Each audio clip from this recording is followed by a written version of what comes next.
بسم اللہ الرحمن الرحیم۔ عزیزان محترم، آج ماہ مبارک رمضان کی 12ویں تاریخ ہے اور میں آپ کی خدمت میں قصہ ٹی وی سے حاضر ہوا ہوں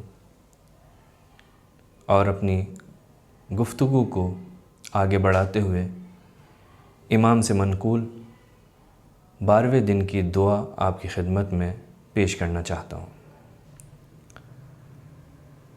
آج کی دعا جس میں 4 سوال بارگاہ رب العزت میں کیے گئے، اس انداز میں بسم اللہ الرحمن الرحیم۔ اللهم زينني فيه بالستر والعفو واسترني فيه بلباس القنوع والكفو واحملني فيه على العدل والإنصاف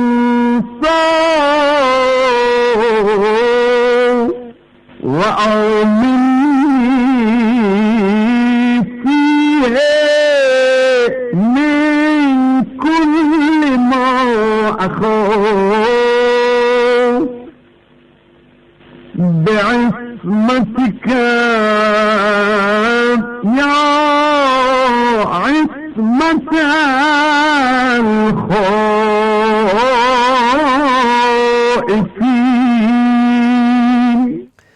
4 فقرات پر مشتمل یہ دعا سب سے پہلے فقرے میں ارشاد ہو رہا ہے، پروردگارہ مجھے عفت و حیا اور لباس سے مزین کر دے۔ 2 چیزوں کا سوال ہے، مجھے توفیق دے کہ میں اپنے آپ کو گناہوں سے محفوظ کروں۔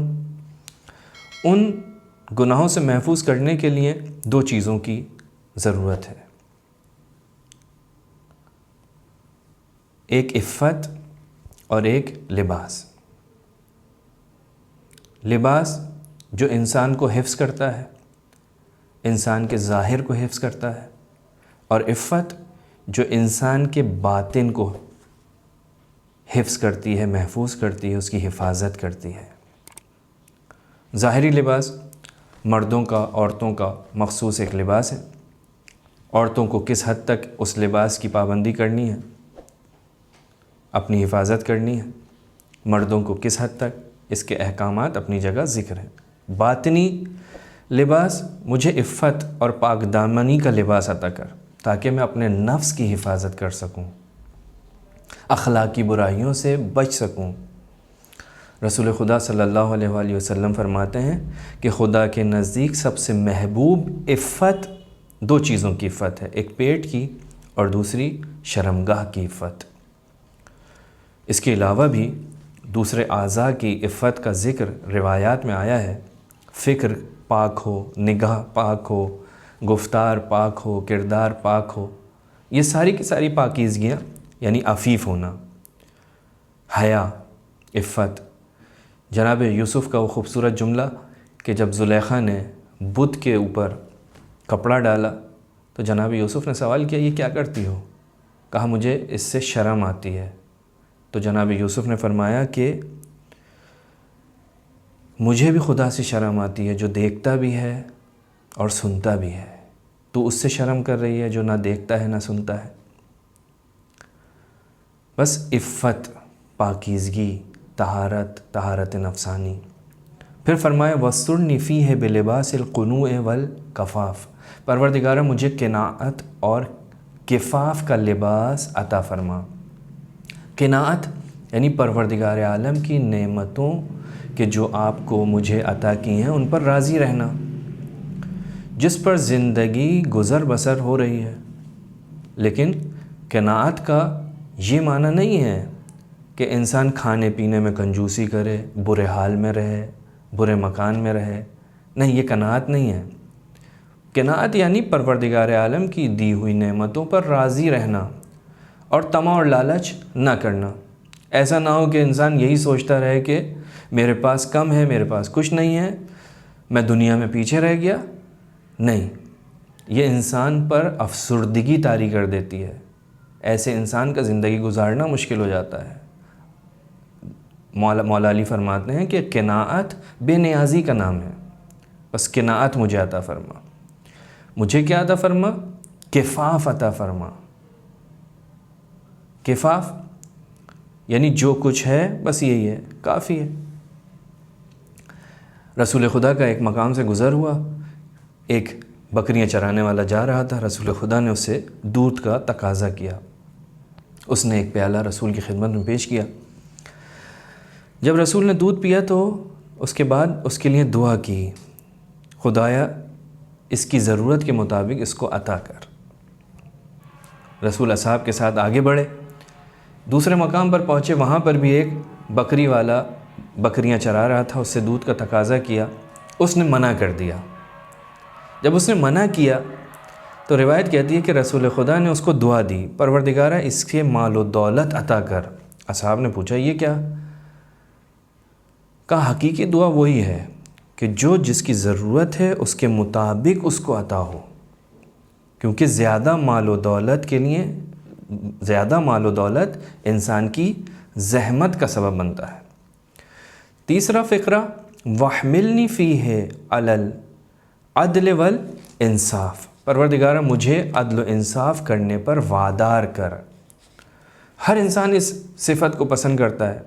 عدل یعنی کیا؟ ہر چیز کو اس کی جگہ پر رکھنا، افراط و تفریط سے پرہیز کرنا، اعتدال میں رہتے ہوئے زندگی بسر کرنا. انبیاء کا مقصد تعلیمات میں یہی بیان کیا، عدل و انصاف. اس کائنات کی تشکیل کی بنا عدل و انصاف پر ہے. انسان ہے جو اپنے اوپر ظلم کرتا ہے، پروردگار عالم تو عدل کا، انصاف کا حکم دیتا ہے. اس عدل کے دو جنبے ہیں، دو پہلو ہیں. ایک اپنی نسبت، ایک دوسروں کی نسبت.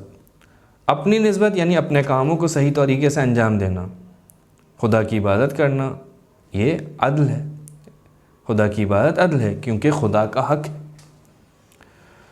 دوسروں کی نسبت یعنی معاشرے میں، جامعے میں جو آپ کے اوپر دوسروں کے حقوق بیان کیے گئے ہیں ان کو ادا کرنا. ایمان کی علامتوں میں سے ایک علامت عدل و انصاف ہے. اور چوتھے فقرے میں فرمایا وَآمِنِّي فِيهِ مِن كُلِّ مَا أَخَافُ. پروردگارہ مجھے امان دے، اطمینان دے ہر اس چیز سے جن سے میں ڈرتا ہوں. انسان کائنات میں بہت ساری چیزوں سے ڈرتا ہے، لیکن بہتر یہ ہے کہ انسان اس سے ڈرے کہ اس کے ایمان میں کوئی کمی نہ رہ جائے. انسانوں سے ڈرنا، بیماریوں سے ڈرنا، پریشانیوں سے ڈرنا، کرونا وائرس سے ڈرنا، دشمن سے ڈرنا، یہ اچھی صفت نہیں ہے. انسان صرف خدا سے ڈرے. انسان اپنے اعمال کی کمی کی وجہ سے خوف زدہ ہو، اپنے گناہوں کی وجہ سے خوف زدہ ہو. اس کی عاقبت اچھی ہونی چاہیے. اگر ڈرنا ہے تو ان چیزوں سے ڈرنا ہے. اور پھر فرمایا پروردگارہ تجھے تیری عظمت کا واسطہ، تو ہمیں محفوظ رکھنے والا ہے جو تجھ سے ڈرتے ہیں. تو انہیں گناہوں سے محفوظ رکھتا ہے، مجھے بھی گناہوں سے محفوظ رکھ. وآخر الدعوانا ان الحمد للہ رب العالمین.